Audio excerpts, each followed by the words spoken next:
Are charisms necessarily received in the hearts of the saints? I will answer immediately, absolutely not. It is a mistake to believe that someone who is clothed in charisma is necessarily a saint, and Jesus explicitly teaches us so. One day he preached on the Last Judgment. He said, "On that day people will say, Lord, in your name we cast out demons, in your name we have taught the gospel. Then I will answer them, go away from me, because you have behaved unjustly." It is therefore absolutely necessary to distinguish between the charisms which are given to an apostle for the construction of the church, the spreading of the faith is in the world, and on the other hand, the sanctifying grace, which is a relationship with love of God and love of neighbor. Some people who are filled with the grace have no charisma. They are great saints.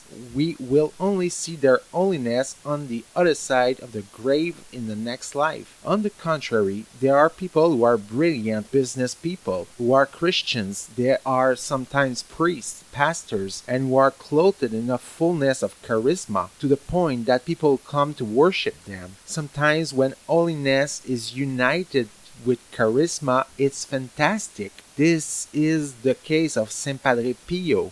But when the opposite occurs, for example, the case of Father Maciel, the founder of a Catholic community, the Legionaries of Christ, and who revealed himself at the end of his life against all odds. In the end, nobody could believe that truth about him. Initially, it had been thought to be slanderous denunciations, which turned out to be true, and he had a double life as a sexual pervert, drug seller, etc. for all his life. So the truth had been something absolutely incredible. It had been a terrible shock for the Catholic Church, because usually the structure with the bishops, etc., permits the church authorities to remark such behavior. But in this case, he had managed to pass between the drops. Suddenly, and by reaction afterwards, the church tended to be wary of people with such charisma. This is wrong, because people with such charisma are also very often saints. Then there are also limited people, but God gives them charisma simply because he wishes to incite the church grow. Under the pretext of a particular error, for example, the case of Father Maciel, we must not stifle the actions of the Holy Spirit who comes to the great saints like Saint Vincent Ferrier,